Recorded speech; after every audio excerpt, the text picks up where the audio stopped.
What is happening, people? We're back up and running again, and this coronavirus it's taken away my ability to get my hair cut.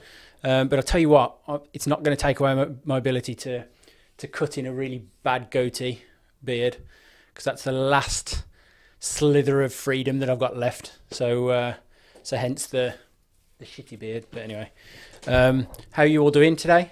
How's everything going? Are you still surviving?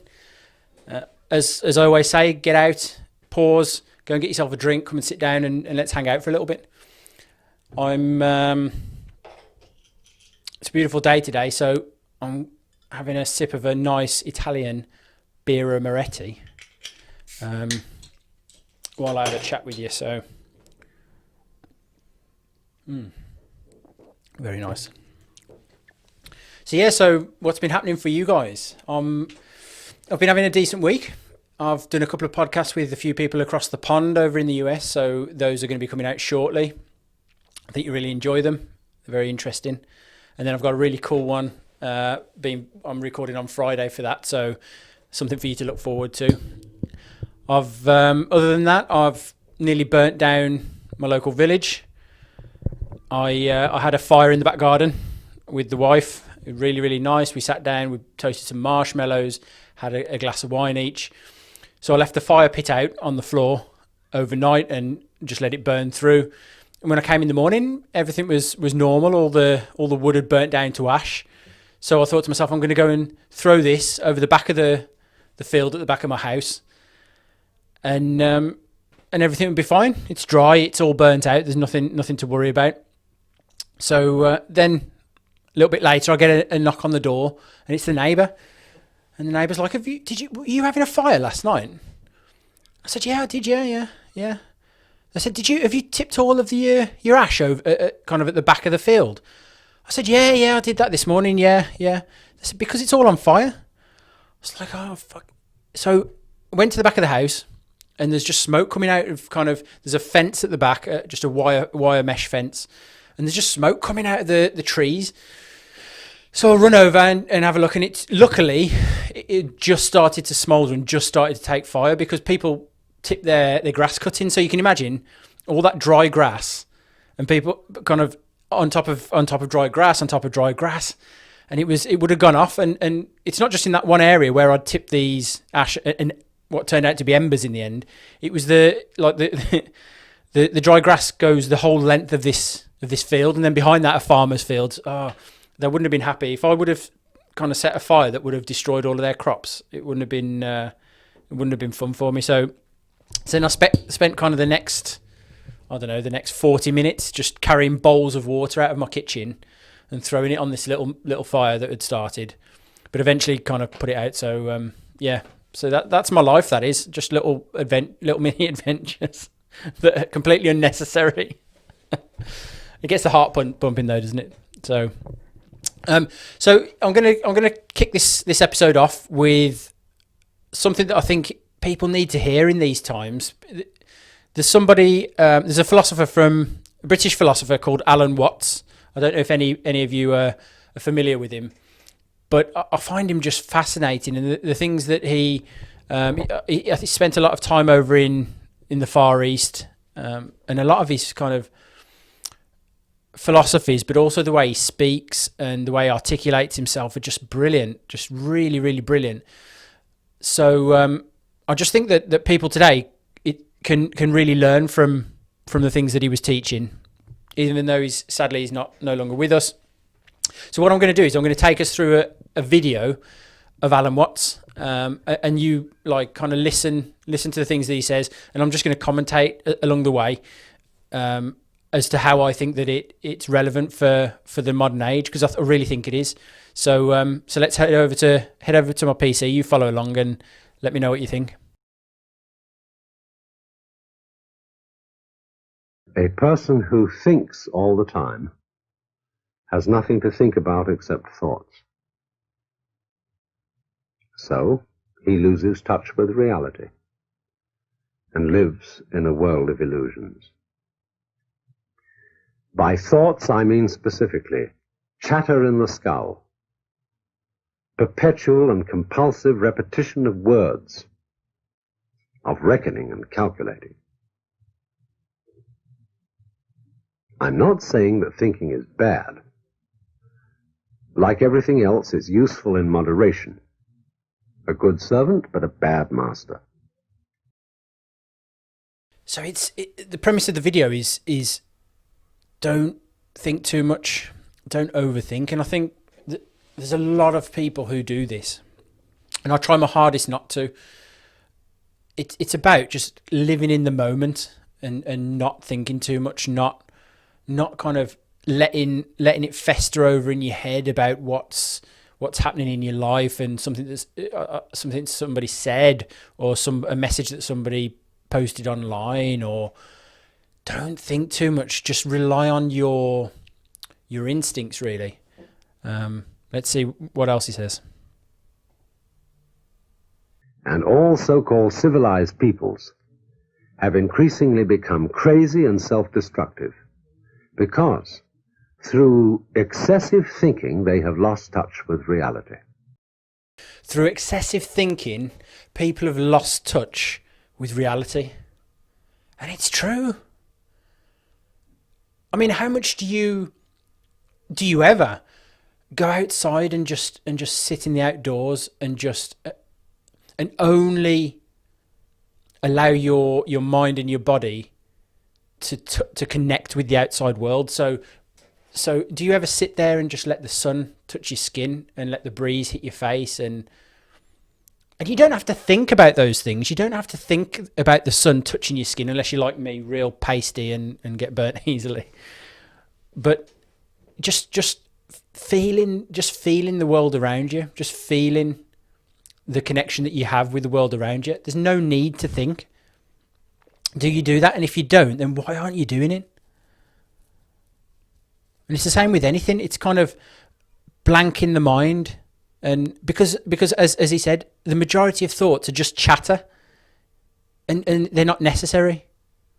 So do you ever just sit down somewhere and just enjoy being?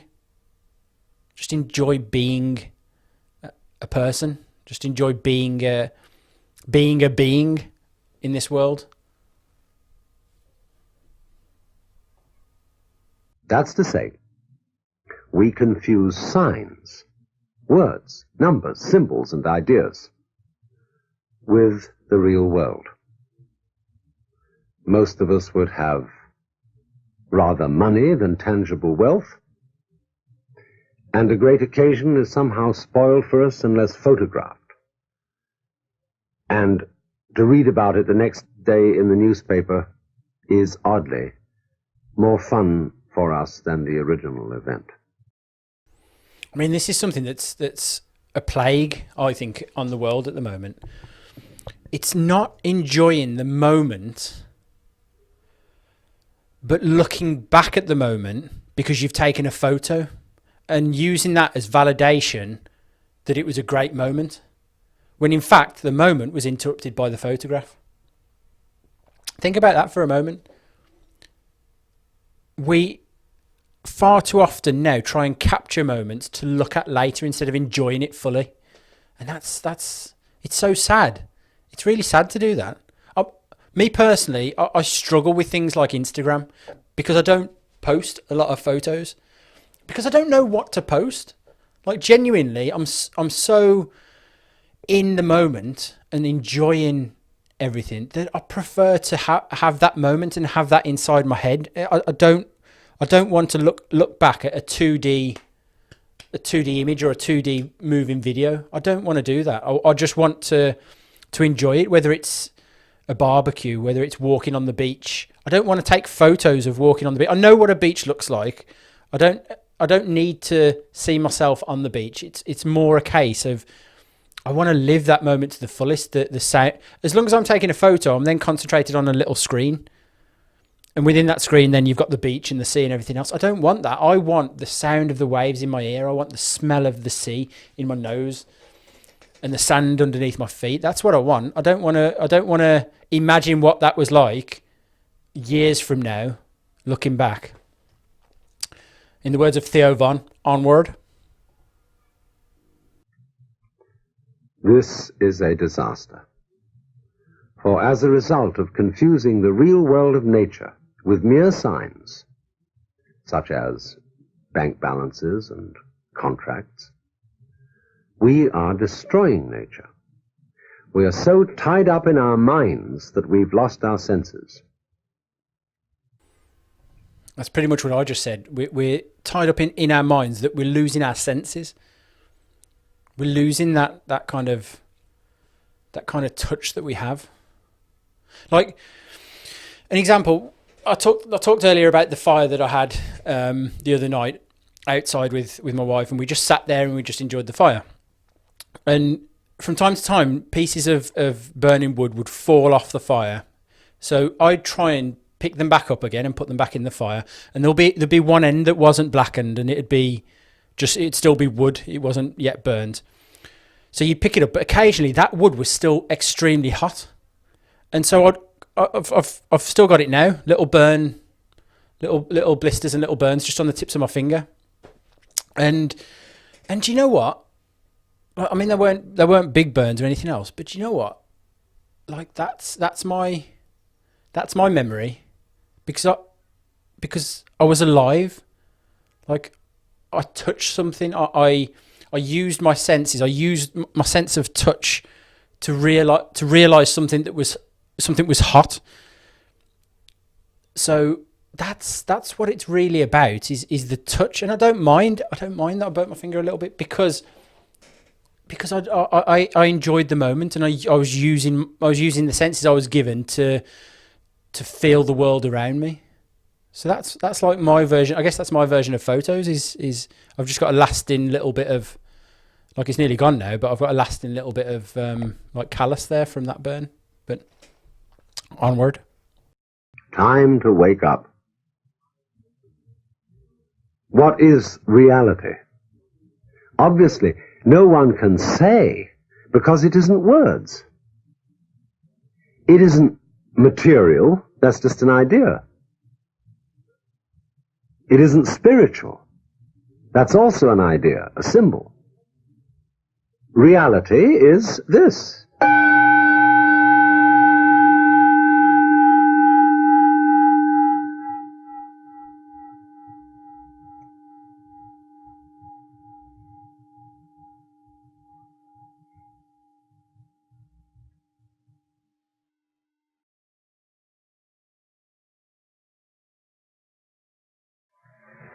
Realize that anybody whom you consider in matters spiritual, psychological, and so on, as an authority, has this authority because of your opinion that he has, or she has. So I just want to bring that to your attention. People who have, and this is really relevant when it comes to things like government, when it comes to when you're at work with your boss. People have authority because of the opinion that you have that they have authority. Think about that.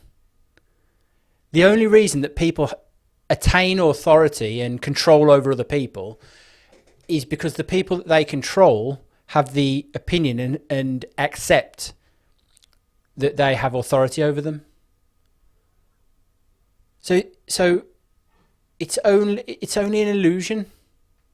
It's an illusion based on opinions and based on acceptance of being under an authority, under a control.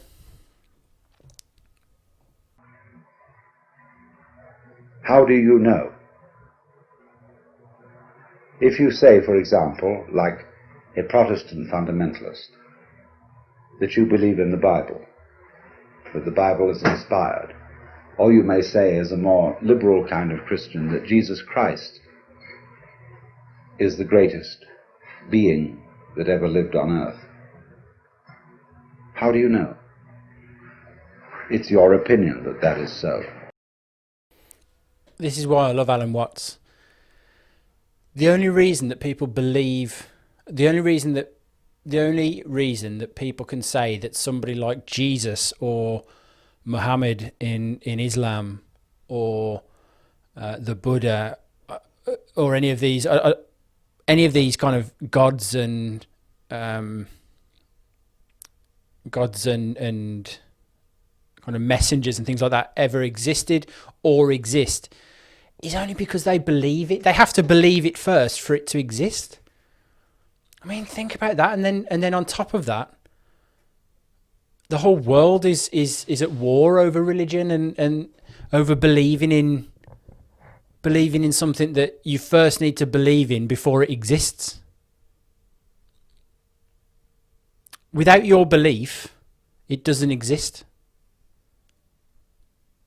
So there are things in this world, there are things that people believe all around the world, and gods and mythical beings and things like that, that exist to those people who believe in them. So without them believing in them, they don't exist. So in that sense, should the wars that are going on over religion exist? Because of the gods that command that war only exist because of the opinions of the people that follow them. It's such a weird... Think about it. It's such a weird world we live in. Lots of people may have told you so, and you may be very impressed by those people, but you bought it.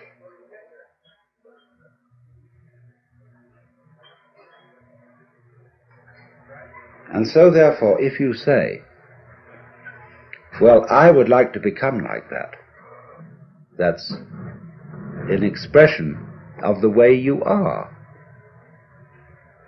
You couldn't feel, I would like to become like that, like the authority, like the Christ, except as an expression of the way you are now. And the way you are now is the quaking mess. And therefore, your emulation, your desire, your idealism to become like Christ is merely one of the appetites of your quaking mess. It's an expression of you as you are. And don't fool yourselves. I'm not trying to put you down by talking about the quaking mess. The quaking mess may be in fact something very, very natural. The way we are. The quaking mess. So when you want to be, people always want to look to be something better than they are, they idolize people. That's how I really want to be. That's the sort of person that I want to be like. So Watts talks there about Christ. You want to be more like Jesus Christ because he was so amazing, incredible, whatever. But that quaking mess is is your starting point. That's where you start, because if you were already a righteous person who was already in kind of the position of Christ, and you already lived your life in that way, you wouldn't need to aspire to be like him, because you'd already be there. So you wouldn't bother. So you have to be a quaking mess to aspire to something better, which again is just, it blows my mind, because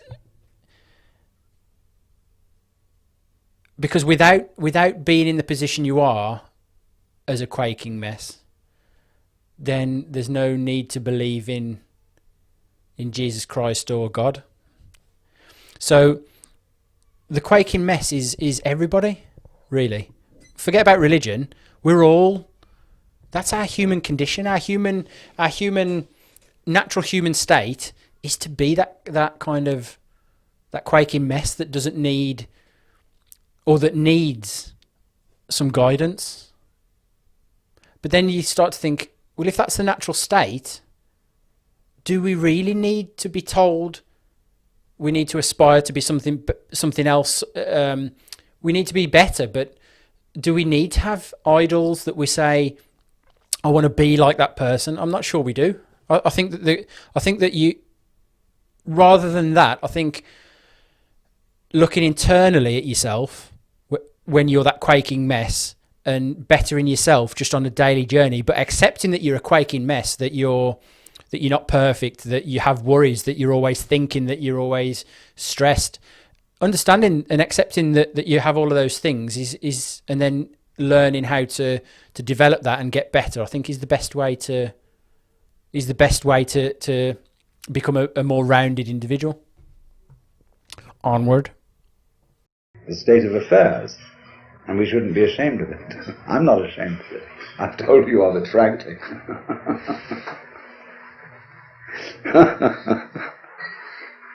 But it is important not to fool oneself about this. But there doesn't there, seem to remain a problem about existence, about being alive.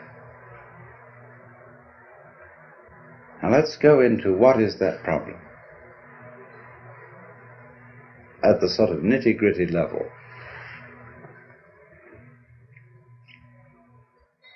Very basic in our thinking is that we, as it say, one must live. We need to survive, to go on. We need, therefore, money for food, for this, that, and the other. We must go on. And we know that we're not going to get away with it for very long.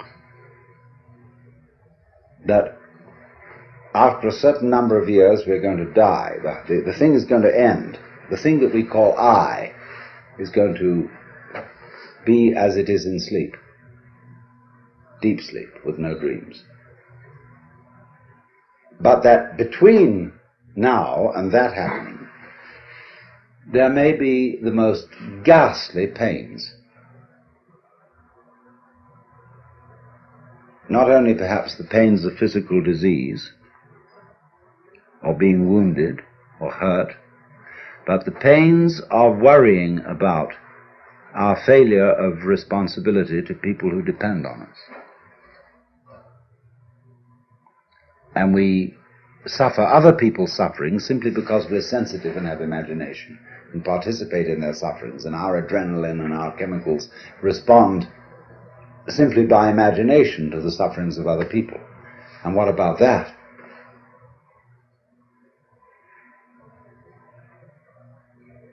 And so we can look at these problems and say, now, quite obviously, all these problems cannot be solved in a physical way. That is to say, we do not expect in our lifetime that medical skill will make us exempt from death. We do not seriously expect that human beings will all learn to be nice to each other and will refrain from war and horrors of that kind, racial prejudice and so on. We don't seriously expect to find a method of being protected by taking some sort of drug against all possible disease and pain. So therefore we say, now maybe there's another way around. Maybe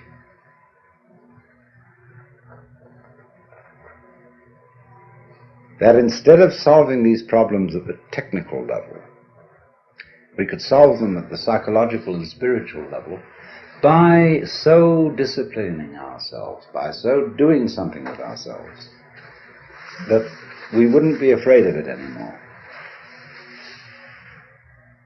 And so, in accord with that motivation, we seek out spiritual teachers, psychological teachers, this, that, and the other. Could we somehow be made over so that we don't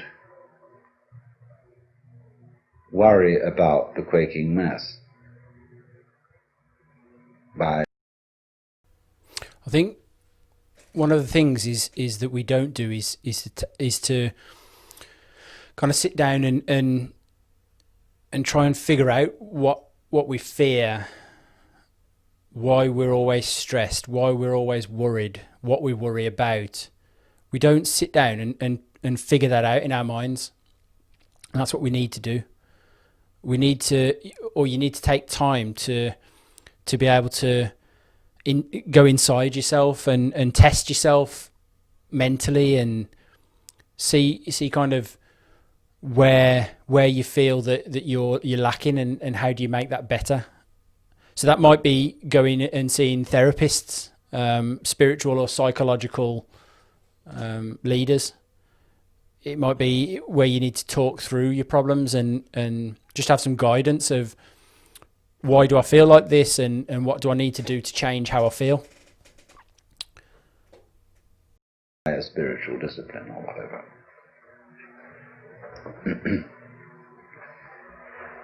And you see, if you examine that this wanting to overcome the quaking mess and not have it anymore, that precisely is the quaking mess.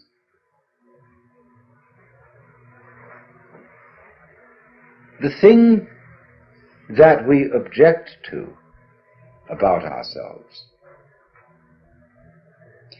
is precisely what we do about overcoming it. In other words, the activity that we employ in overcoming it is the mess that we object to. Do you see that? And it's very important to realize that. Then if you do realize it, you raise the question, then what can I do?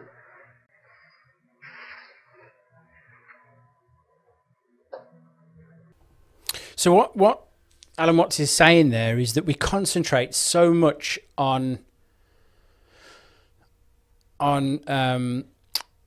becoming better and changing our lives, and this is what I need to do because there's all of these evils in the world, there's people suffering, and I need to get better, and all of those things that are exactly that quaking mess. That's what's stressful. Always seeking something that is oppressive to you mentally, and then trying to figure it out and trying to get past it and trying to defeat it.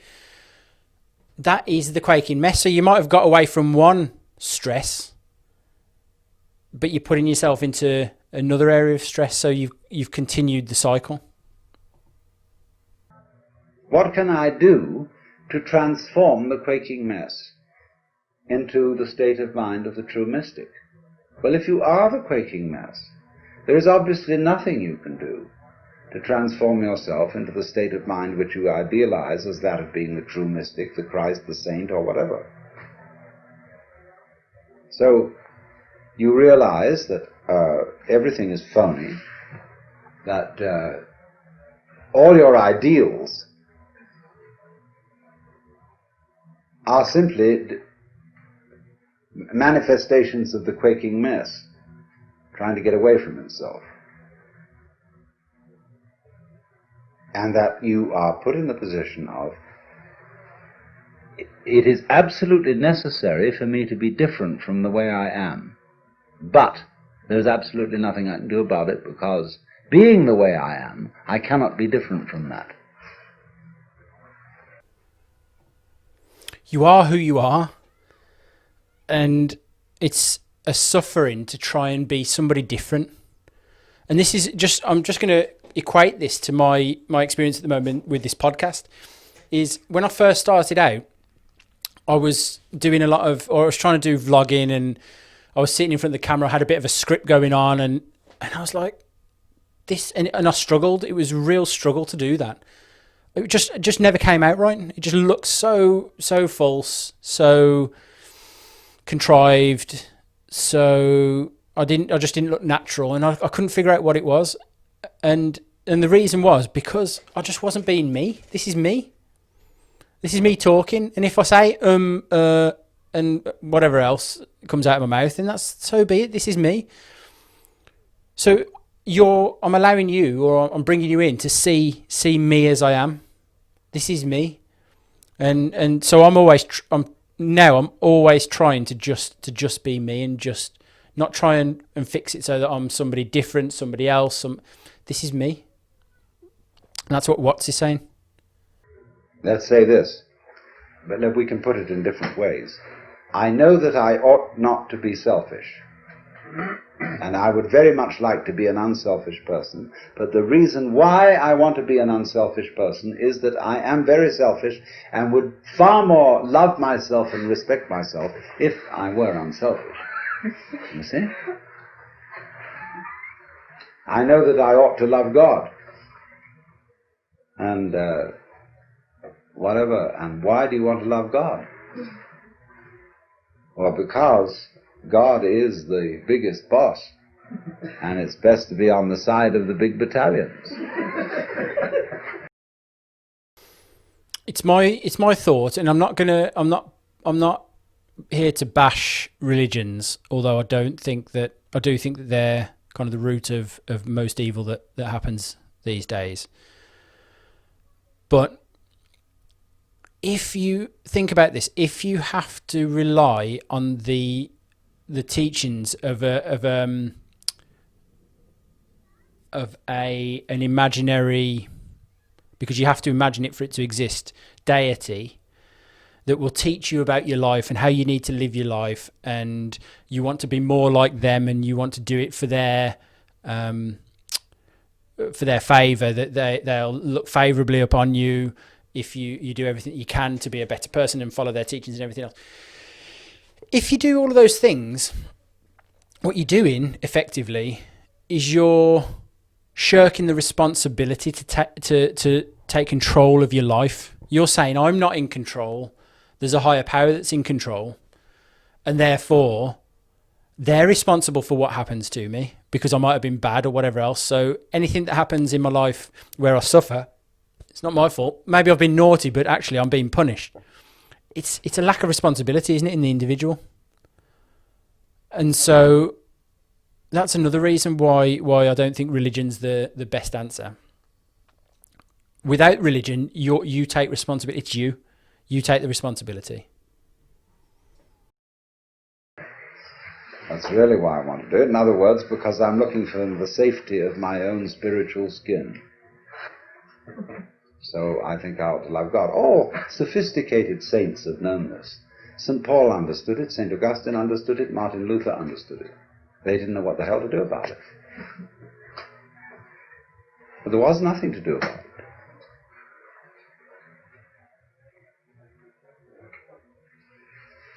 And yet something has to be done. Obviously. But you realize when you really look into yourself, there's nothing you can do. And this, therefore, is our point of departure. That we here,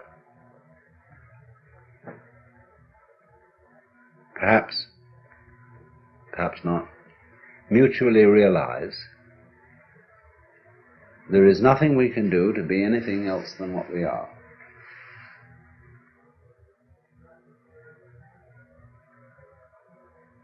To feel any other way than what we feel at this moment.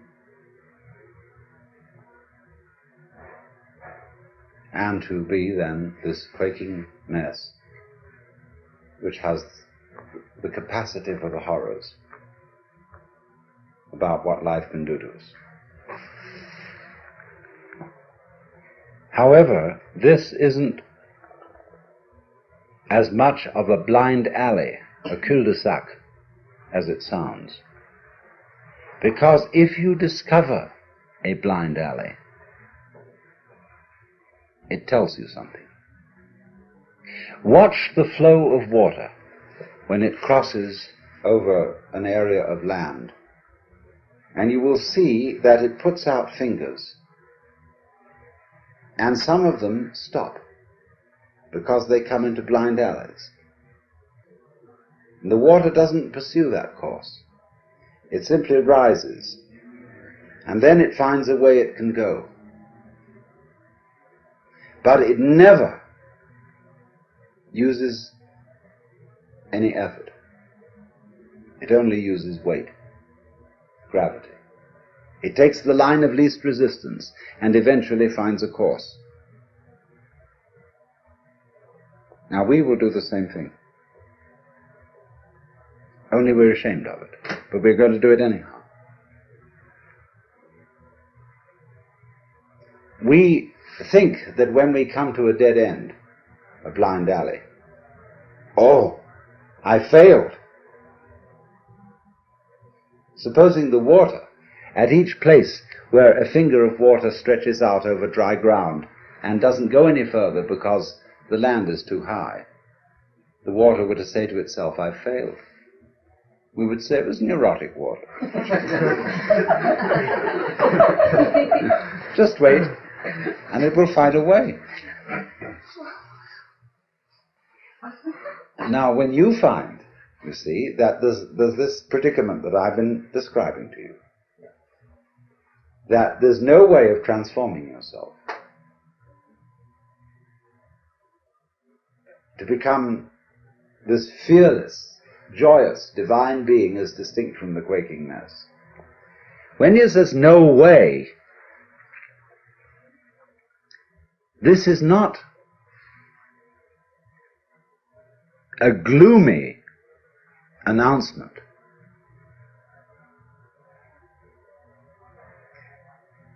It is a very, very important communication. It's telling you something. Because the land is telling the water, this isn't the way to go. There's another way. Try over here. So in the same way, life is telling you that's not the way to go. Life is telling you that's not the way to go. So in your day-to-day life, you're stressing and you're putting yourself through the ringer, and you're destroying yourself, and you're fighting against the tide, instead of just being like water, as Watt says, just follow the path of least resistance. And so that means everything. That means just exist. That means your urges. Follow your urges. So when people overthink, for example, oh, I've just met a new girl or a new boy, and I don't know whether to send them a message, just do it. Just send a message. Follow the path of least resistance. Just do what you feel. It's not that complicated. It's not that deep. Just let it go. Just do it. And then if, as Watt says, if you're the water that comes to the end of that finger that's stretched out, and it stops and it says you can't go that way, it's because it's telling you there's a better way. There's a path of least resistance that's more apt for you to follow. So then you go the other way. But don't make a big thing about this dead end, because the dead end means that there's a better path that's going to lead to something better. So the worrying and things, that's what people do these days. They overthink things and they worry that they're coming to a dead end, and so that's a failure. And I can't do anything. Oh, that's the failure. That's the end of the line, and there's nothing else I can do. But it's not true. Go a different way. See it as it's redirecting you to a different path. The things that you've learned along the way are going to help you in the other direction. So it's leveling you up. It's making you stronger, and but life. As much as you want to think that you have ultimate influence over what you do and over life, you really don't. You really don't. Life happens. Life just happens. And so it's important to just follow the groove, follow the way that it's pointing you all the time, and not overthink. Don't beat yourself up when things don't go the way that you think it should be going, because there'll be another path. So let's just see what he says towards the end. It's telling you, the message underlying this is you cannot transform yourself, is giving you the message that the you that you imagine to be capable of transforming yourself doesn't exist.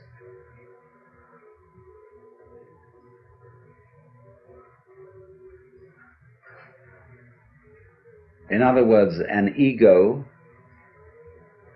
an I, separate from my emotions, my thoughts, my feelings, my experiences, who is supposed to be in control of them, cannot control them because it isn't there.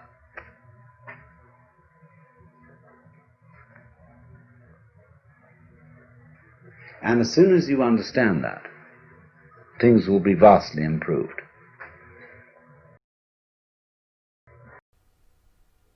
Wow. So the conscious you, or the conscious I, that thinks that it has power over decision making and over changing things, actually doesn't exist. That consciousness that we have, where we understand that we understand that we're a person and we understand that we're a human, isn't really there. We're actually just an animal. And that's our physical, the animal. But yes, we're incredible that we can think about existence and life and consciousness. But all of these things that we think we can change, and who we are and the way that we define ourselves, they're all an illusion of the brain, formed over however many years we've lived based on what people have told us, what we've seen in the mirror, the experiences that we've had, the fears that we have, the stresses that we have, how we deal with those things. All of these things create a consciousness and an ego that then believes that it's strong enough and it's righteous enough to forge a different path. But then when you look at everybody else, everybody's the same. Everybody has their problems. Everybody has their hopes and fears. Nobody's perfect. So that side of it's an illusion. So just relax. Realize that it's not that big a deal. Don't think too much. Allow yourself to just follow your heart, follow what your instinct is telling you to do. Like if you're at college or university and you're not enjoying it, is it just because you're not enjoying it? Is it because you're having to get up early in the morning, or is that actually part of you saying, actually, this isn't what me as a person, this isn't what I need in my life. I actually need something else. And so instead of suffering through that, make the change, do something else. If you're not enjoying your work, is that the job that you're doing at the moment? Is that what you were made to do? Is that what you always wished you would be doing? Or in the back of your mind, is it telling you shouldn't be doing this? Like, you're a free person, you're an incredible person. Why are you putting yourself through this? And that's the overthinking. Just do it. Just change it. Just do it now. Whatever it is, there's a lot of people out there that maybe need to hear it. Don't think too much, because once you start to realise that kind of life's a bit of an illusion, it's a bit of a game. It's not that deep. It's just enjoying a series of experiences. Then you can completely change your life and just enjoy being, rather than enjoy trying to attain something that's unattainable, and wasting that time and energy that could be used enjoying the experience that is life. So anyway, I hope that you enjoyed. I hope you enjoyed that. I hope it kind of helps you. If you've got any input for that, any ideas, any thoughts on it, then let me know, because I'd be really interested. But Alan Watts is incredible. If you can go on YouTube and search for Alan Watts and listen to some of his teachings. They're written lectures. They're really incredible. Amazing guy. Right, so the next thing I'm going to do is, and I've wanted to do this for a while because I think it's something that's going to really help people who are doing the same thing as me on YouTube, and it's something that people sometimes struggle with, and so I've got a bit of a strategy that I think will help you guys. So this has come from a group that I'm in on Facebook for YouTubers called the Small YouTubers Boost. So shout out to those guys. I'm going to link the group in the description, so that if anybody else wants to join that group, please head on across there. It's a really good group to be a part of. Really good advice if you've set up your own YouTube channel for whatever your niche is. they're and kind of you can post your videos on there. You can get feedback. You can kind of, it will help you to grow by interacting in that group. So, but people very often have trouble with keywords and tags and things that you put into your video. So when you upload a video to YouTube, there's a section where you can put tags, and I just think that sometimes people struggle with that. So I'm going to quickly show something that I think is going to be of help on there. So we'll head over to the computer. So here we are on Keywords Everywhere.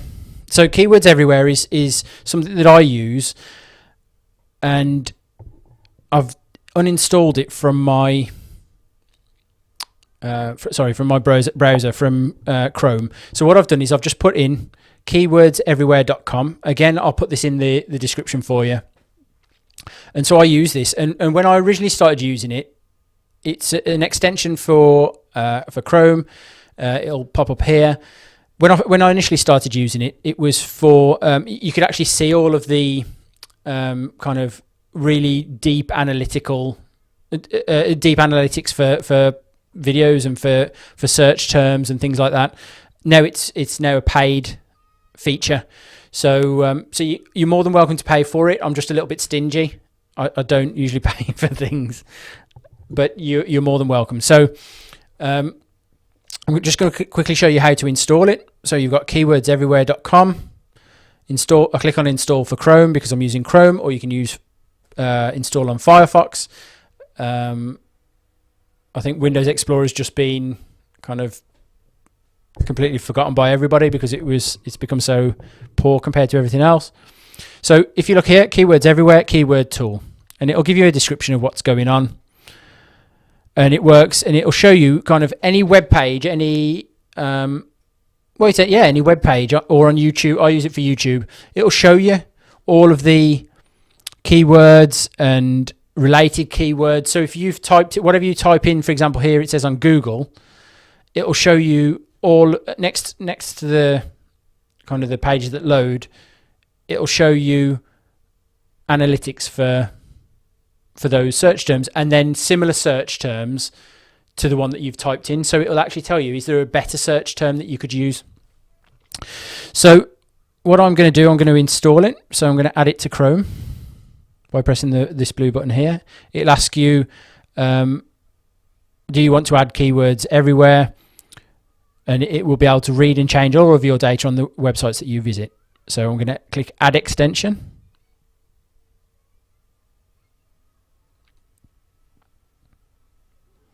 Thank you for installing our Chrome extension. Okay, so there it shows just here, keywords everywhere. So it'll pop up on Chrome. That's what you want. Okay, so I've now installed that. That's now installed. I'm going to now quickly go to YouTube. Oh, I did mean YouTube, yeah. And I'm going to show you something interesting now, and this is what I wanted to show people that I think is really useful. So, for example, if I'm doing a podcast, if I think of a kind of a good way of describing it for you, if I'm doing a podcast and I want to think about what the best search terms are, the best keywords, if I go to Joe Rogan. I'm going to open Joe Rogan. I'm also going to open Russell Brand down here. Come in here, moving and shaking, man. Come in here. So this is Joe Rogan's latest podcast with Kevin Hart. If you now look over to the right-hand side over here, Keywords Everywhere shows you the keywords that Joe Rogan's team is using for this video. And so he's got the Joe Rogan Experience, JRE, Joe Rogan, separate, podcast, MMA, comedy, stand-up, funny, freak party. So this is a good way to do it. Have a look at what the big people are, the big movers and shakers in your niche are put in as their tags. So again, if we look at over at Russell Brand and Conan O'Brien, this is what Russell Brand's got. Russell Brand. So if I look over again, keywords everywhere. Russell Brand, Brand Russell, Brand the, Russell Brand Video, Russell Brand News, Russell Brand Revolution, Russell Brand blah, blah, blah, blah, blah. Podcast, funny podcast. So his team, whoever works for him doing this, they've obviously thought of all of the different variations of tags that could be used for somebody who's in YouTube or on Google searching that would bring up his video. So I just think it's a really cool way for you to go and, whatever your niche is, whether it's vlogging, like if it's vlogging, go and see, I don't know, Casey Neistat, a video of Casey Neistat. If it's something to do with photography or filmmaking, go and see Peter McKinnon. See what his tags are, and you can see. I mean, these guys are the masters, so you'll be able to see what the best tags are for your niche, if that makes sense. So again, if you, I mean, you can. I'd recommend you can go ahead and you can pay for the kind of keywords everywhere, the paid package, and then you can actually see a lot more detail about it. But I just thought that's quite an interesting thing for people to know, that you can go and see the tags of the videos that are in your niche and see what they're putting as the tags. So hopefully you find that helpful. Let me know what you think. Another one that I use since Keywords Everywhere then kind of got rid of the other analytics for the keyword analysis from the free version. I now use one called keywords.io. So that's this one here. And for this one, for example, if I type in Russell Brand, so I've checked the search term Russell Brand, click find keywords, and it'll now tell me kind of what the top search terms are with Russell Brand in it. And as you can see, like the results are going up on here. But here we go. So you've got your keywords, and it'll tell you Russell Brand, and it'll tell you what the monthly volume is. 33,100 people, for whatever reason, search for Russell Brand's wife. So if you're doing something about Russell Brand and maybe mention his wife, then use that tag. Russell Brand, Laura Gallagher. Oh, there we go. Russell Brand on his own. Jesus, his monthly volume is 550,000 times that's been searched per month. So this will kind of Russell Brand podcast, Russell Brand net worth, Russell Brand movies. So I use this. I also use this to plug in my keywords and just see, okay, are the better keywords? Is there something else that is going to get me more traffic? Because, for example, if you, for whatever reason, you use Russell Brand as a child, as your as one of your tags, you get 3,600. There's 3,600 a month people search for that. But then people who search just Russell Brand get 550,000. Then you use this tag, you're going to be hitting kind of high numbers of people who are searching for it, and your video may be popping up depending on what the niche is, but your video could be popping up and being available to more people. So yeah, this was just a suggestion that I have. Couple of suggestions. One is the Keywords Everywhere, where you can see all the tags that people have used, and then Keyword Finder, keywordfinder.io, and you can kind of look at what other tags you can use in your videos. Simple as that. Hopefully it works for you. Right, so I'm going to go a bit kind of left field of everything I've just been talking about, and talk about an interesting topic that comes to my mind. And now I'm quite open-minded. I'm not.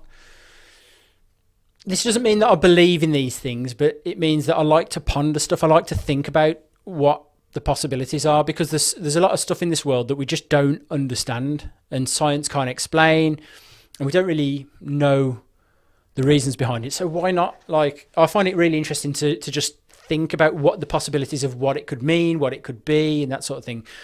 And one of those topics is aliens or extraterrestrials. Like, maybe they just don't exist at all, and so maybe there's just no aliens. And so when people say that they see humanoid figures and they see things like that. Maybe it's all just imagination. I don't know. But for this, I'm kind of thinking about what it could be. And so there's quite a few theories that people have about what sightings of aliens could be. And I think to start off with, the first thing that we can we agree on, and there's even kind of people in physics think this as well, is both options are equally kind of fascinating. That alien life exists and is plentiful throughout the galaxy, throughout the universe. Sorry. So in all the galaxies, there's lots of planets that are inhabited with other life forms.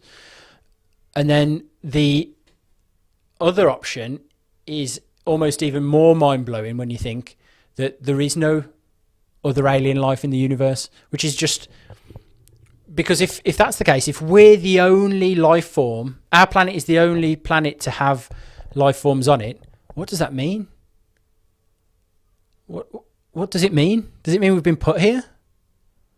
Does it mean that out of the infinity of the universe, only this planet has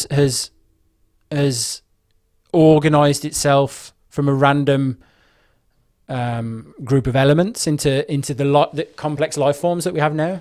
Like, I don't know. I mean, I lean towards that there is life on other planets.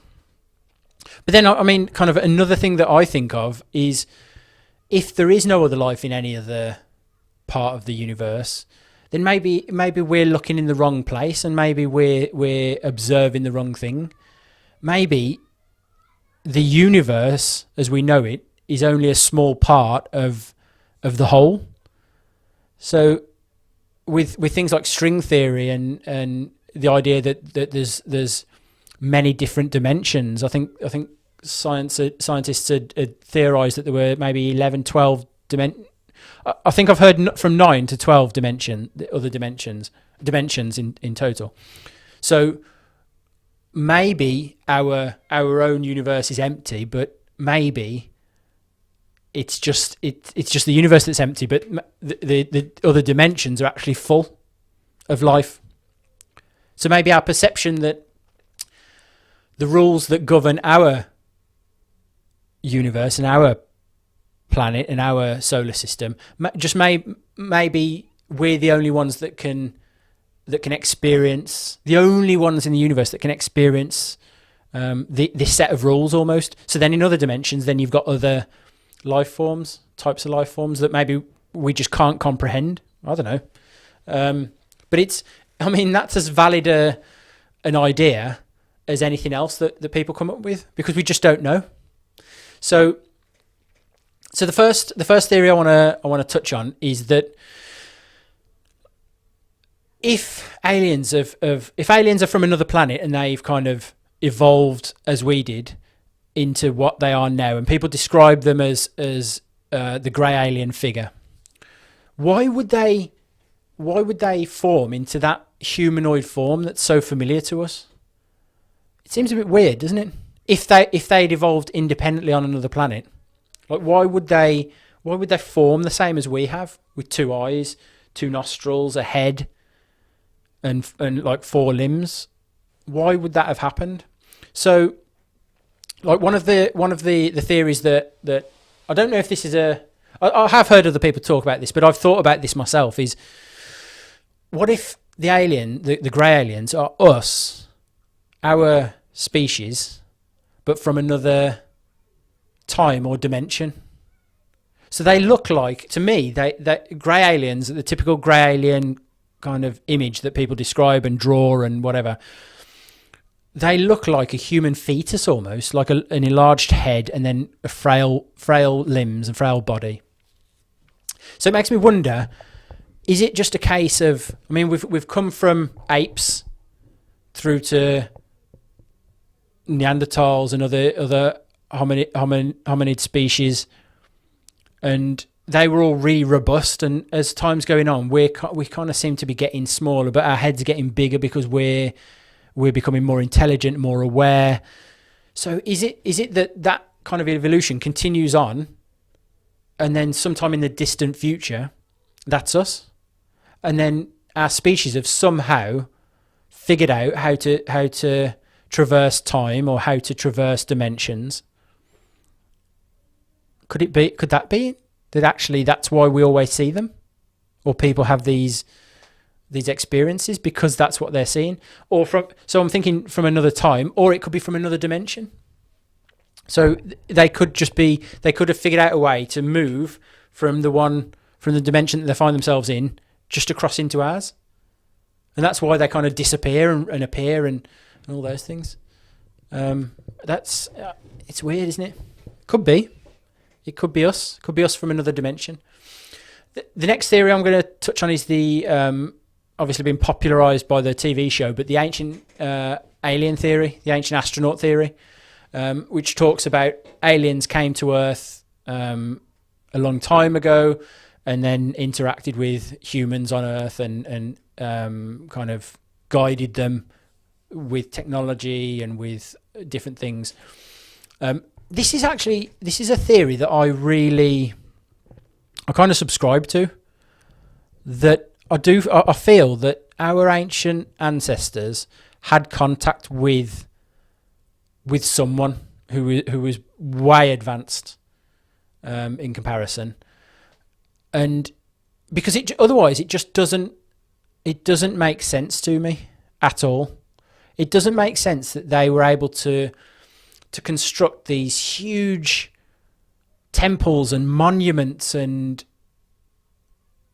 everything else with rocks that were so heavy that, for example, that up on the side of a mountain, there are currently huge monoliths, huge stones that have been carved, that we don't have the technology or the kind of the cranes available and to actually carry these stones up the mountain and to lift these stones. It just so I'm not saying that they didn't have ways to do it. Maybe they did, but my point is back then when technology was supposedly very primitive, it doesn't make sense, and food was scarce and life was more primitive. It doesn't make sense to expend all that energy to do these impossible feats of engineering. It just doesn't make sense to me. Like, why would you build a ginormous pyramid with huge blocks of stone that scientists have worked out would take hundreds of years of constructing day and night? Why would you do it? It just doesn't make sense. It doesn't seem logical. Like, even if you wanted to have a statement of your power, if you were a pharaoh or a king, it just doesn't. It's not logical to go through all of that effort. So for me, the only way that it could have been done and still have been logical is if there was a lot less effort involved. And so then, did they have different technology to be able to construct these huge monuments and to I don't know. I mean, they were supposed to have done it with primitive stone tools and things like that. I just don't see it. So did they have something else? Were they given something else? So then that leads on to all of the ancient texts and hieroglyphs, and so text being the Bible, a lot of the old Asian books, the Quran, all of these holy books and holy writings all talk about gods or beings that came from the sky, that came from heaven, and came down and gave information and gave instructions of how to live a better life. And so it just makes me wonder, was this extraterrestrials coming from other planets? And these gods always had a different appearance. Always, they were either taller, they were They had special powers. They could do like many different things, and so I feel that maybe our ancestors in the past were receiving these kind of visitations and being given instructions and given knowledge. Really, I think to me that's definitely it's definitely an option. And because then, like, if you did see a being come down and from the sky or come down in, I don't know, because we don't know how they came down, but if you saw a being come who looked different, who had kind of special powers, then you could attribute it to it being a god. So it could very well gods could very well just be extraterrestrials. It's worth thinking about, and I think there's something went on back in those times. The Inca, the Maya, the Aztecs, all of these things, the pharaohs of Egypt, something was going on. So it was either visitors from somewhere else, or there was just something else going on that was equally as incredible with regards to human evolution and technology that I believe that we don't have anymore. I do believe that there's something missing from the timeline, and then there's all around the world again. There's similarities in the building. So there's pyramids all around the world. Why do all of these people who were not connected? Why were they all building pyramids? It just doesn't make a lot of sense. And then there were a lot of people who had elongated heads. So some of the skulls that have been found in Peru, for example, some have been artificially elongated using wrappings around the skull of children, and it elongates the skull. But then others were fully formed and not. Science has proven that they're not artificially elongated. And when you look at images, for example, of some of the pharaohs in Egypt, some of them were Akhenaten, for example. His body, right through all the hieroglyphs and all the time, everybody looks like a normal person. Then suddenly he's just a really strange looking human. His arms are thin and elongated. His body's like kind of weird. He's got a weird pot belly. His head is very caricatured on all of the statues that were carved of him. So it just, it seems a little bit strange, doesn't it? The whole thing. So I do prescribe to something going on in the past. So that's one of the theories that I enjoy, that I think's most likely. If not, like, so some people might think, oh, that's crazy, what's he talking about? If not, what's the other reason? What's the logic behind building these huge monuments that take centuries to build? And what's the logic behind it? I don't know. I also believe that there's a lot of artifacts, just touching back on that, there's a lot of artifacts around the world that they're called oop-art, which is out of place artifacts from times when where there shouldn't have been humans on Earth, and I believe that may be down to ancient aliens as well. It's worth looking into that theory. It's pretty good. I like it. So the next one, I hadn't thought about this until I saw Tim Pool on Joe Rogan a couple of weeks ago, and this one was a really good, interesting theory. He said it's similar to how humans will put recently there's been a lot of nature programs where they take like a dummy animal, a robotic animal, and they put it in to the natural habitat of whatever animal they want to observe, and the other animals don't realize that the robot is a robot. They think it's a member of their society. So they do it with things like monkeys. They have a baby monkey robot, and it's got cameras in the eyes and different things like that. And so they don't realize that it's not one of them.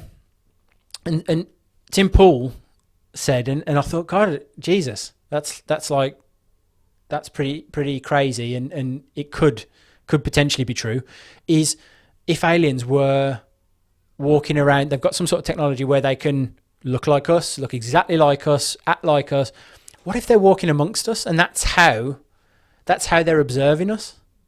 They walk amongst us and they kind of interact with us, and they observe. So that's why we don't see, when people say, why don't we see them? If there are aliens, why aren't we seeing them more often? Why aren't we seeing? Maybe that's why. Maybe because they're kind of cloaking themselves, and that's it. Or they may look like us. I don't know. But maybe that's their experiment. Maybe that's how they're watching us from close up. They're becoming part of our life, and then monitoring what we're doing here on Earth. So that's a really interesting concept. And then the last one that I wanted to talk about, which again is worth pondering, is the idea that an alien race or civilization from another planet came to Earth and then seeded humans as we know us. They seeded us onto the planet. Maybe because their planet was being destroyed. Maybe they were using up the natural resources, whatever. But maybe they came and seeded the planet with humans. So there's a theory that extraterrestrials from another planet came to the Earth, and they were able to either crossbreed or genetically engineer humans, us, Homo sapiens, from the other species that were on the planet. So there may have been some bipedal hominids who were currently living on the planet, distant relatives, and then they were able to, for example, they could have mixed their genes spliced them with the genes of the animals that were on the planet, so with a bipedal hominid, to create the current man, Homo sapien. And then something that I always think about as well is how God made man in his image. Well, if he made man in his image, that would actually fit with the extraterrestrial from another planet actually creating us to look like them by using some kind of mixture of genetics. Because humans, Homo sapiens, it seems there's such a tiny time frame of where, so it's almost a deform. If it wasn't with external intervention, it's almost to me it's almost like a deformation. But the humans' development from the primitive hominids to Homo sapiens was done in the blink of an eye. It was incredibly quick, and science is still struggling to understand. That's why they're always looking for the missing link. They're still struggling to understand why our development, our brain size suddenly skyrocketed.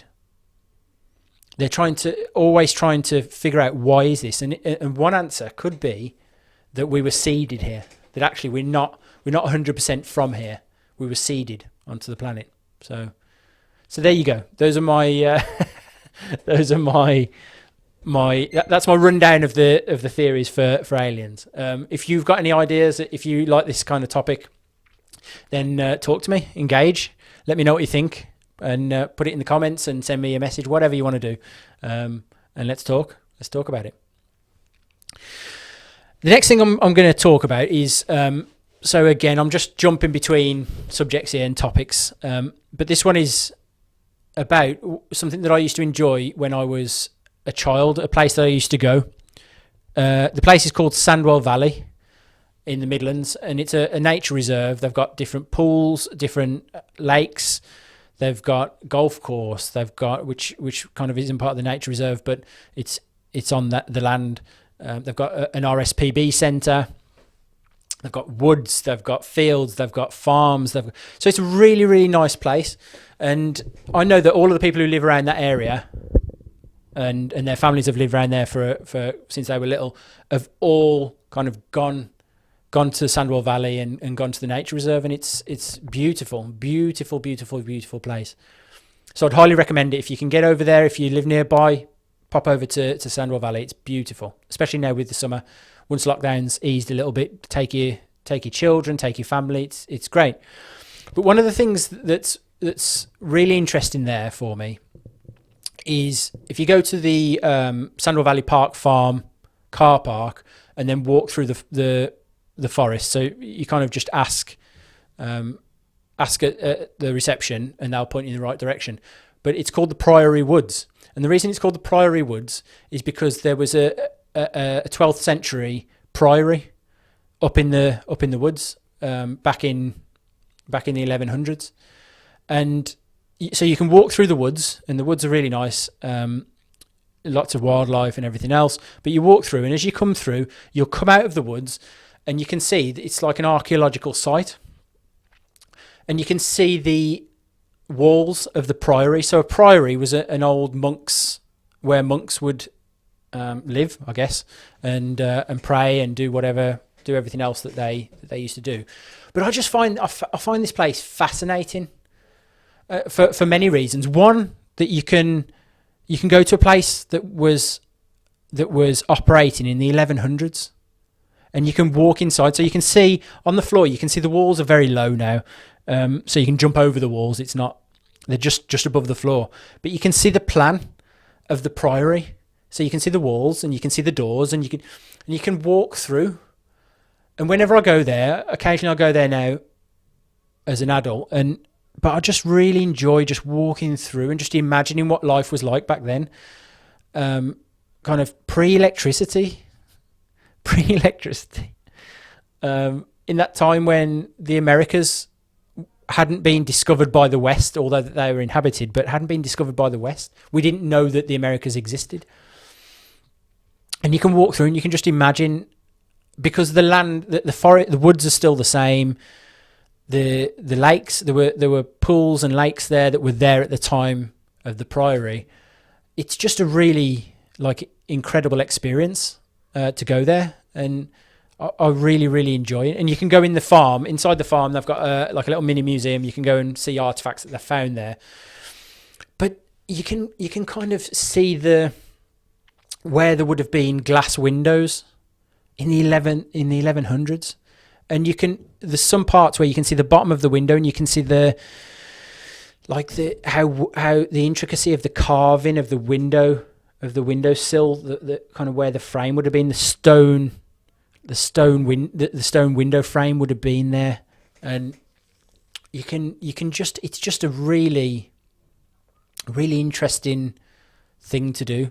And then there's kind of on the floor, so you can walk around, you can see all the walls and everything. I mean, I don't know if it's really being actively looked after anymore as an archaeological site, because you can walk because there's nothing there, or there's just a sign just telling you what it is. But you can walk through, but you can see kind of stone on the floor that's carved stone on the floor that you can pick up and look at, and you can see how well it's been carved, and you can see the shape. It's not just a stone; you can see the shape, and so you feel like it's that's medieval times, and you can really feel the history, and you can feel, but they were still humans. So I always get this sense of walking through and thinking like these people they were still human, and they were still people, but they had a different life, and they had different things to think about. And they had different. I mean, then during the 1500s, then the priory was razed to the ground by Henry VIII. So yeah, it's just like there were different challenges, and there were different things. I mean, food, for example, there was they would hunt for food, I would imagine, and maybe they would have some farmland as well that they would go and farm. They would fish in the lakes that are there. There's actually an ice house. They call it an ice house there, which is where they dug down into the ground, and during the winter they would take ice and they would put ice in the ice house, and it's next to one of the lakes, if I remember, and they would pack it with ice, and then through the summer months that's how they would preserve the food. They would put the food in there that they needed to preserve, and it would keep the food a lot longer, because obviously there was no refrigeration or anything else. But they were using their human ingenuity to figure it out, keeping the food fresh. So, I mean, it was just a different world. So, another thing that's cool that's there, cool, a bit morbid, but yeah, no, I like it. It's cool. Is on the floor there are carved in the stone on the floor. there are, I don't know how you call it, like a coffin shape. Tomb, maybe? I don't know. But obviously there's no body there now. But it's actually in the floor. You can actually go, and my wife actually, I don't know whether I'd advise this if you're kind of superstitious or anything like that. But my wife lay down, and we took a photo in the outline of the where the body would have been. It's incredible. Like you've got the head, it's round, and then the body tapers down to the legs. It's such an interesting thing to see and a place to be because it's so old. And then it gives itself, like that little area gives itself to the name Sandwell, which is the area. The large local area, it comprises of West Bromwich, parts of Walsall, I think, parts of Birmingham. Sandwell, it's a sand well. So next to the Priory, you can actually go to the Sandwell, and it was where the monks would get their water.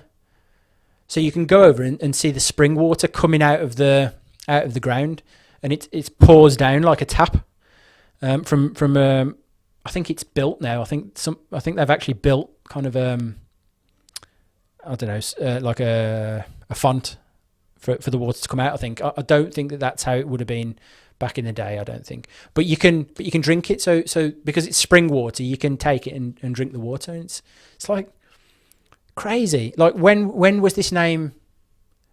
So at some point, the area would have been really sparsely populated. Nobody living there hardly. There would have been a priory. There may have been a couple of landowners, but it would have been very rural. Now it's very urban, apart from the nature reserve. And that area would have been named after the Sandwell. So people giving directions would have said, "Oh, go to the Sandwell."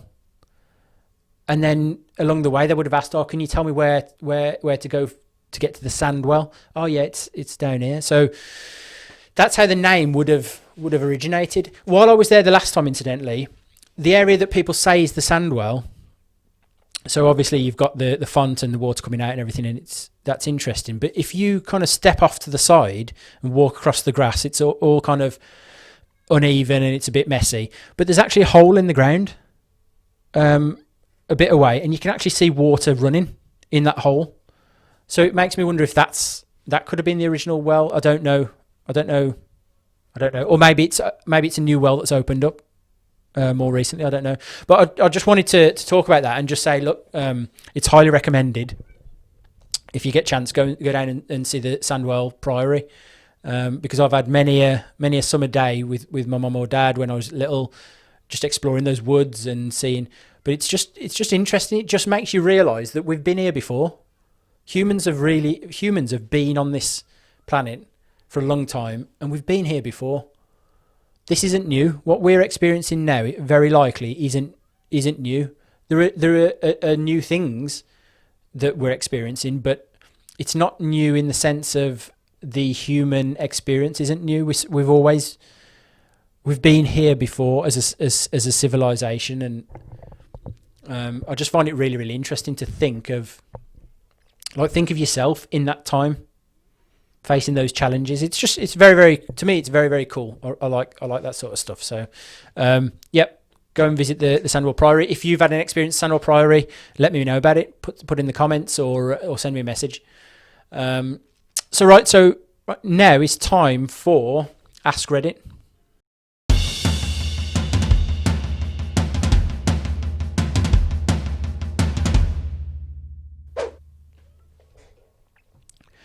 So AskReddit now is, I'm going to go through a few different subreddits, and I'm going to just discuss some of the things that people are talking about on Reddit. So this first one is by Besoden, and this is in the subreddit Lose It, which is kind of a community for helping to lose weight. And so I'm just going to read through his post, and then I'll let you know what I think. So he says, the title's Road Trip Planning Leading to Re-Evaluation of Eating Habits. On mobile, apologies in advance for formatting. I like to consider myself an adventurous eater. I like trying new things and trying out restaurants whenever I travel. I like to go to different local restaurants as well. When I was planning a future post-corona road trip with a friend, I immediately started thinking of the restaurants I was blown away by and the food I would be able to experience again. I don't exactly think that's a good thing to think about restaurant destinations before other types of destinations. However, it reminded me of how I used to overeat and overorder constantly at places, thinking I wouldn't return ever again. Obviously, it can't be true if I'm going to stop there on my road trip, right? It gives me that extra mental reassurance that I need to avoid ordering over my dietary goals. I feel like this way of thinking will help me as I start travelling again, although it's still unfortunate that I think of restaurant destinations over other types of destinations. And then he says, I can always revisit if the food is so amazing it's worth the trip. So thanks for that, Bess Oden. But it made me think about my eating habits. I eat too much sometimes. I'm on a good moment of eating healthy, exercising, and everything else. But I have a similar thought process when I think about eating. So I always eat everything that's on my plate, everything. I never leave anything on my plate, and I always get this sense that, like, what if this is my last meal? And I know it sounds really, really strange, but I imagine a lot of people kind of experience this. But what if this is my last meal? Oh, this is really great. This tastes really great. This is an incredible meal. What if it's my last?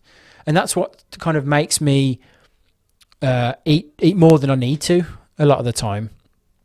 But it's not just kind of eating healthy, but the rest of my life is very similar to that.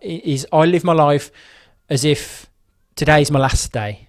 And so I need to squeeze every bit of enjoyment, every bit of excitement, and everything that I can get out of today, I'll squeeze it out. And so I just wonder how, because we're always told to never waste a day, and what if this is your last day, and things like that. But it's not always that healthy to think like that. I think to myself, actually, maybe it's not that healthy. We have got tomorrow. Like, don't put that pressure on yourself to use everything you can today. Like, enjoy it, but realize that there is still going to be a tomorrow for the majority of us. So that post just made me realize I do the same thing. So it's not unusual. It's very normal. You've just got to realize that you will be able to taste those foods again. And so what if you don't? It doesn't matter. Don't put food on a pedestal. That's one of my issues as well. Is putting food on a pedestal. So we've got to stop doing that. It's not, food is there just to give nutrition to our bodies, nothing more. It's not there to do anything else. It's not there to comfort us. It's just to give us nutrition. So just eat what is necessary, to the correct amounts that is necessary for your body, to make sure that your body's healthy. And that's kind of where I'm at the moment. I'm doing keto at the moment, keto diet, and so I don't see the food as at the moment as I need to have a big portion, because that's another thing for me. I think to myself, I need a big portion, because what if I don't eat again and I go hungry? Mad, isn't it? Strange. I don't know why I think like that, but I do.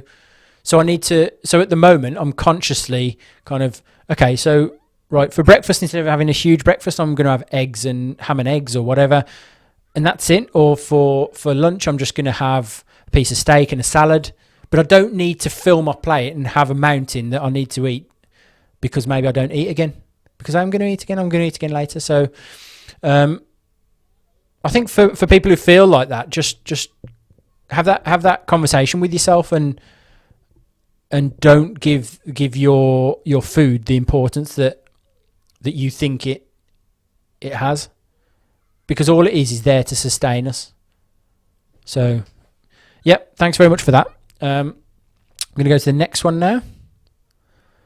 Let's have a look. So, okay, so this is from the subreddit Cryptozoology.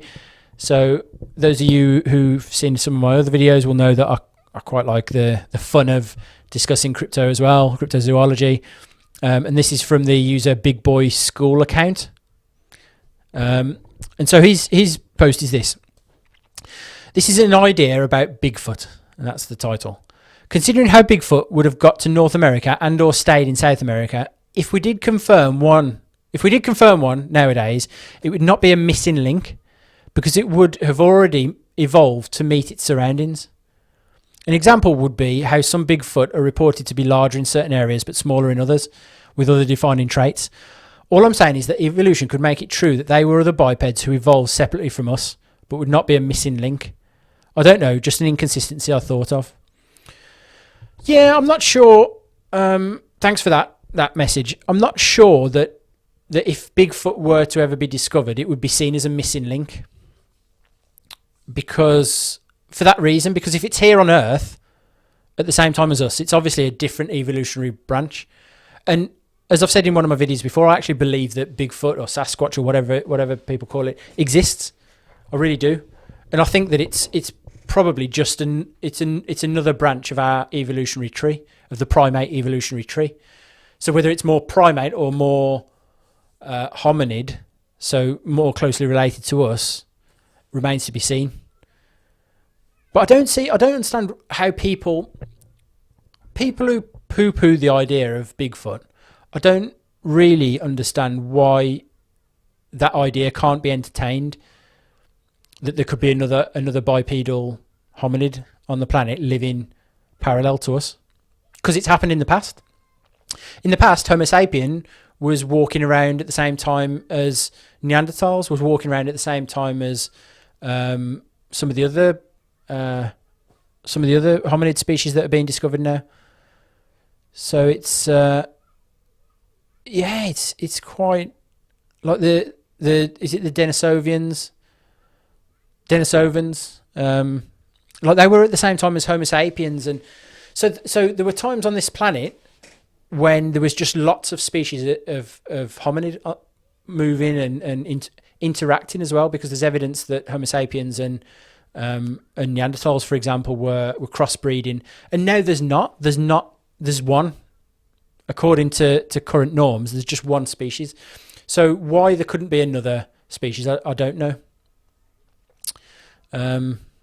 So the one of the theories of Bigfoot is that it's possibly that Gigantopithecus, which is a species that was found in Asia, I think it might have been in China. This is actually Gigantopithecus, so it's actually survived through to the modern day, and is just surviving in remote areas. I don't know whether that's true. I don't know whether it's something different. I don't know.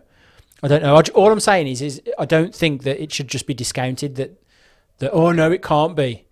Oh, look at us, we're the super species on this planet. Do you know what I mean? Like why would we be so arrogant to think that we're the only one here? Potentially we're not.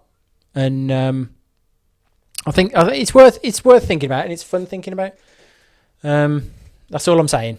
Like, so big boy school account. I appreciate that.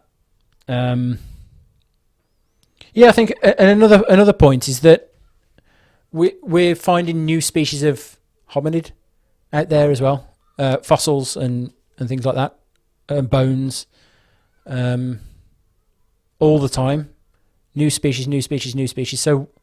So if I think that the probability of us actually having another species of hominid somewhere on the planet is it's pretty high. If you think about all the different species that were on Earth, and now there's just one, you'd expect actually maybe there's the possibility that another one has kind of crept through the evolutionary race, and maybe they're living out there, like chilling out in the forests of the north. So no, thank you very much for that.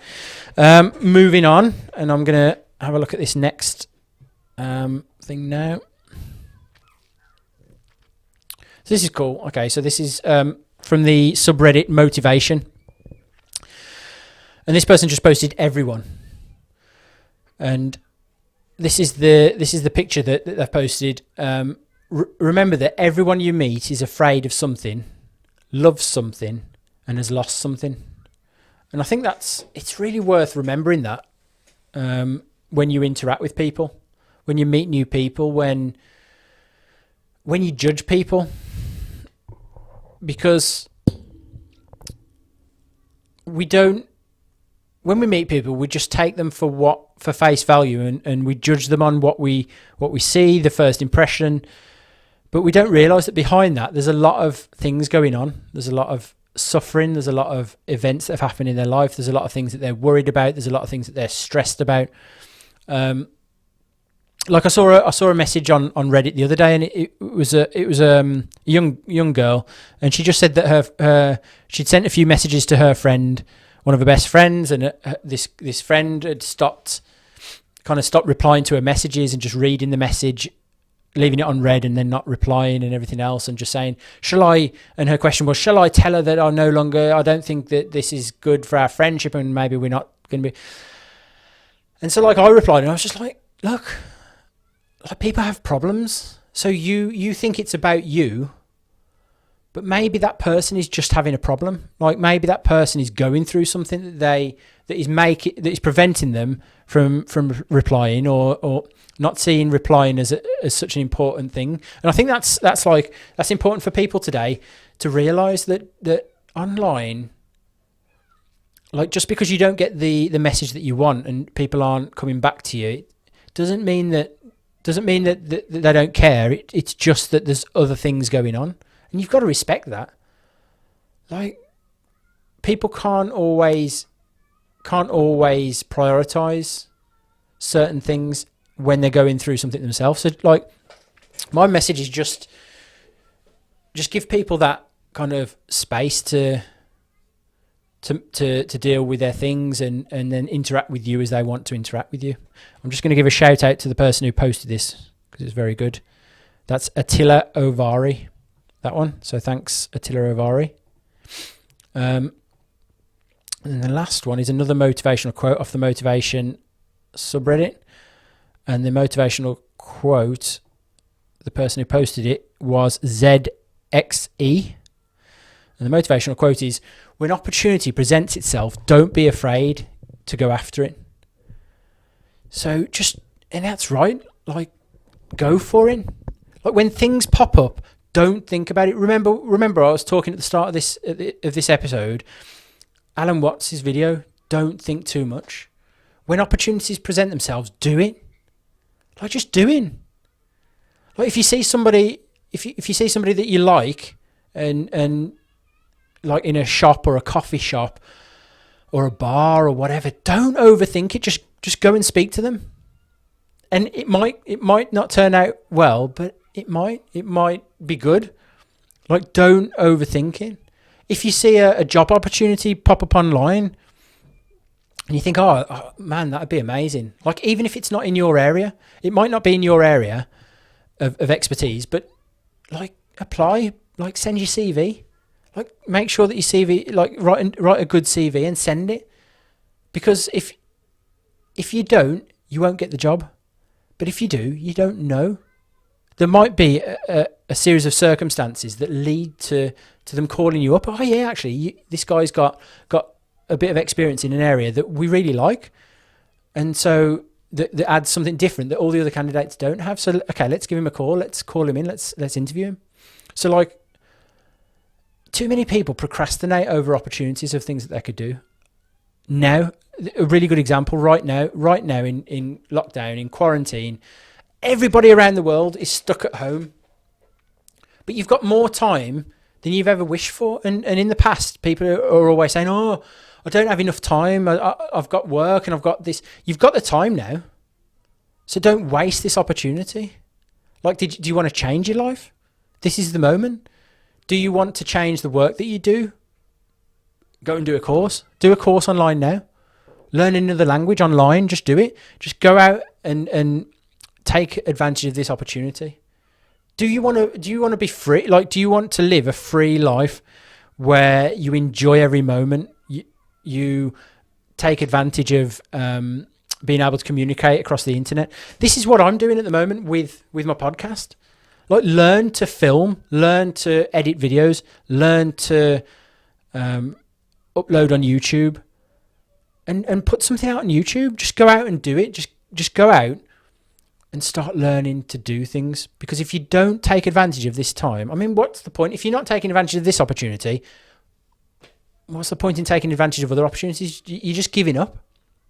Opportunities are put there for you to grasp, and just don't be afraid of doing it. Don't be afraid of failing. Just get it. Just grab hold of it.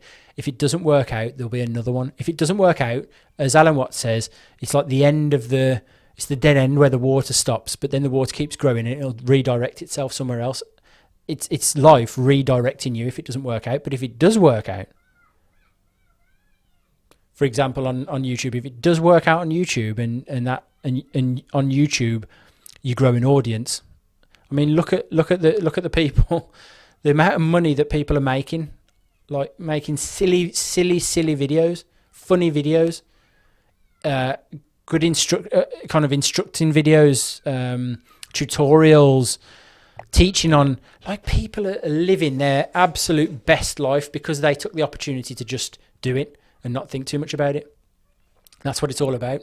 That's what it's all about, is opportunity after opportunity after opportunity and not letting yourself down. So get out and do it, man. That's all I've got to say about that, right? So I'm just about to love you and leave you. But I just want to talk about, like, I'm all for kind of freedom of expression, freedom of speech, decentralization. I'm not a big fan of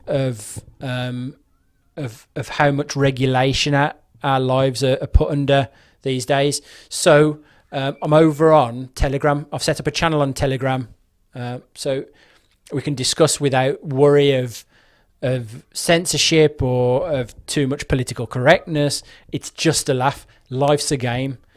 So it's all just a laugh. It's all, as far as I'm concerned, it's all there to be enjoyed. As long as you're not hurting anybody, life's there to be just enjoyed. So I want to invite anybody who's kind of game for a laugh. You can watch all of my videos on there. You can comment. You can talk about them. You can have a laugh with other people. I'll put an invite link in the description. So come on over to my Telegram and let's talk. You can talk directly to me. I'll be in the messages on there. You can ping me messages whenever you like, and it's going to come directly to my phone, and we can talk. Because it's time for people to just get kind of proactive and more connected, but more connected in the way of sharing information and sharing how they're enjoying their life, how they're thinking less and just doing it. So it reminds me of in Forgetting Sarah Marshall. So this is like my last. So yeah, come over to Telegram, please. This is my last thing. If you like Forgetting Sarah Marshall, when I forgot what his name is. The guy, the surf instructor who Paul Rudd plays. And he says to Peter, he's teaching him how to surf, and he's like, right, pop up. And so Peter's like, pops up. He's like, no, do less. And so Peter does less. Pop up. No, do less. No, do less. No, pop up. Do less. And so Peter's like, hardly even moving up. And he's like, and in the end, he just stops. He just doesn't move when he tells him to pop up. He's like, no, you've got to do more than that. But it's true, though. Like, it's just do less. Do less. I don't mean sit there and be lazy. What I mean is stop overthinking. It doesn't mean physically do less, going out and into the world and exploring the world and following your dreams and having adventures. Like, do loads of that, but do less. Do less overthinking and less worrying and less stressing. If something's stressing you, go and do something else. Go and do something that you enjoy. Go and have a walk. Go and call somebody. Go and have a laugh. Go and do whatever it takes. But we need to stop stressing about life. We've been taught that this is the way that we should be living, and it's not. This isn't normal. So anyway, have a sunshine outside. I'm going to go outside. But have a brilliant day. Just enjoy the rest of your week, and thanks very much for watching. Next time, get some drinks in. Come and pop me on, and let's talk. So until then, take it easy.